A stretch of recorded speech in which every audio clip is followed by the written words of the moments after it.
Hello and thanks for watching. In this presentation, I'd like to show you how to set up a secure storage server in Recovery Manager for Active Directory Disaster Recovery Edition 10. Okay, I thought I'd start by showing my Windows server. This is a storage server. I called it Fort Knox. You'll notice it is a standalone workgroup server, so there's not really anything special about it. 4 gigs of RAM. I think it has 4 CPUs. It doesn't really need a lot of horsepower in the CPU RAM space. Here in computer management, you can see I created a SSAdmin secure storage admin user account. That's just so I have something besides the built-in administrator account. And this isn't something that we do with the product, but it's something I did ahead of time. I also added that SSAdmin to the local administrators group. And in shares, just for illustrations purposes, I did add a My Share here. And this box has a Windows firewall set up. It thinks it's on a private network, so it's discoverable. You can ping it, you can connect to shares, etc. Now I'm back on my Recovery Manager server. Just for illustrations purposes, I thought I'd show you I can ping my storage server. He's not firewalled yet. I'm able to get into that My Share that I showed you on the other side, and I can drag and drop files over here. There's no problem with that. And I can even get in via RDP, so you can see I'm logged in here as that SSAdmin account, and I'm able to see if I go to the file shares, I can see those files I just copied over into that My Share location. So the server is just a normal workgroup server. There isn't any special access problems with it right now. That's the way a server would be before being hardened. So the next thing we'll do is harden the server. I'm going to bring up my standard Recovery Manager console, and you'll notice we've got this new node called Secure Storage. So I go there and I click on Add Server. And here you can see I put a host name, a port, and then whether I want to manually or automatically deploy this agent. I'm going to put in a host name here, just that Fort Knox. And the port, this is our default, 48001. I think I'll just leave that where it is. And here, this is going to go to my Documents folder. I'm going to switch that to my desktop just to make it easier. You'll see that zip file show up. I'll click OK. So now the secure storage server is listed. It's not registered yet because it hasn't connected. Here's the install. I'm just going to grab my File Explorer here. I'm just going to drag and drop that over. And then I'm going to switch and go back to Fort Knox. Now, I could try to install this here from the RDP session, but that's not actually allowed. So I have to get back on console access, back on Fort Knox, and I'll drill into that folder again. So Drive C and My Share, there it is. I'll right click and extract.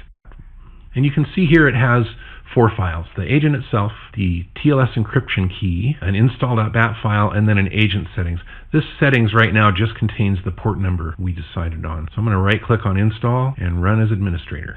And here you can see it's going to go ahead and install that storage agent. And now the agent is installed. So let's go back and see what happened on my RMADDRE server. Well, here's my remote desktop session. It seems to be live, but I can't click anything in here. Oh, and there he goes. He's gone. I could go to my share, right? So there's my share. I could maybe drill into this folder. No, not going to do that. Let's try to ping. So we'll try pinging. Yeah, no response from ping. But if I go back to my Recovery Manager server, now it says Fort Knox is secured and the agent is installed. It even gives me the version number. My agent is now set. Once your secure storage server is set up, you can just go into existing computer collections. So I'll just use like my Acme standard here, and I'll right click and go to Properties.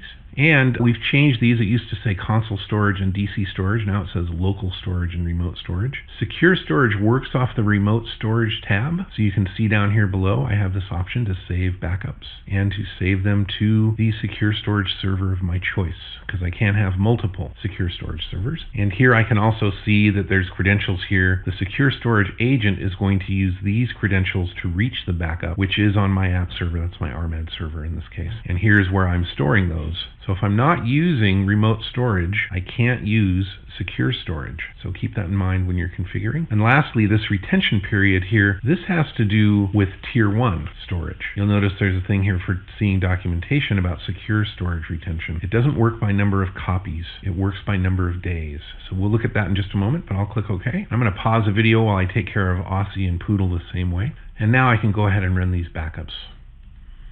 I'll go ahead and create all 3 of these backups, and then I'll pause the video again while they run. My standard backups run pretty quick, so be right back. Okay, my backups have completed, and if I come out here to Active Directory, you can see I have backups for each one of my DCs. And if I come up here to Secure Storage and drill into Fort Knox, you can see I have my backups stored securely. Let's go back and look at Fort Knox, and we'll drill back out to this PC and Drive C. Notice I have a new folder now called Recovery Manager Backups, and in that folder, I have a folder for each one of my DCs. And in that folder, I have my backup files. So everything is set up, Secure Storage is working. Let's take just a moment to show how Secure Storage manages its storage space.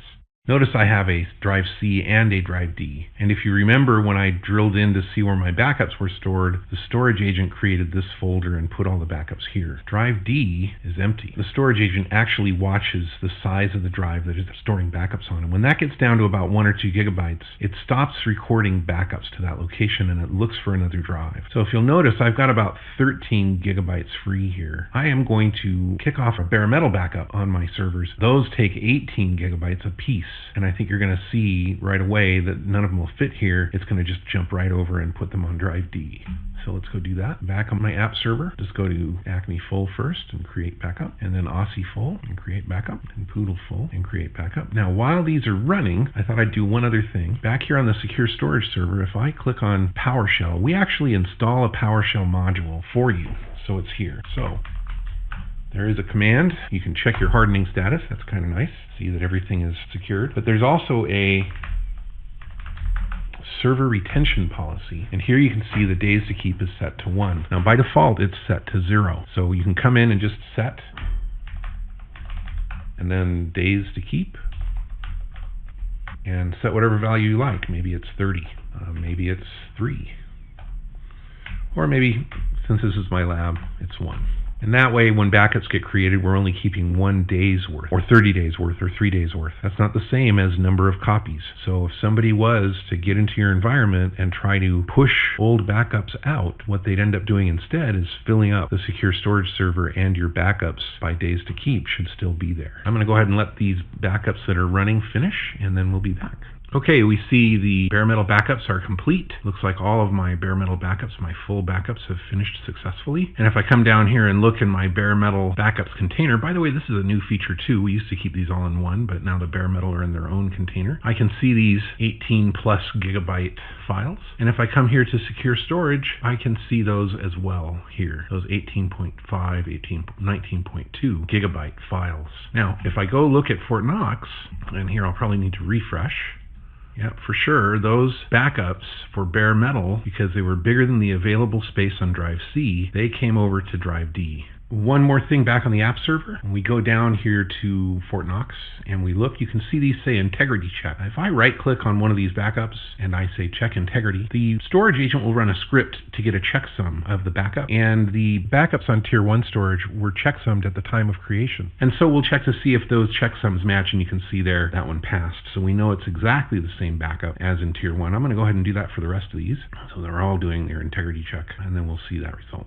And you can see OCDC2 is taking a little while. He might have gotten behind the bare metal backups, which are much, much larger, so getting a checksum of those is going to take more time. Just going to go ahead and let that finish. That's what I had to show for today. I hope this was really good information. Have a great day.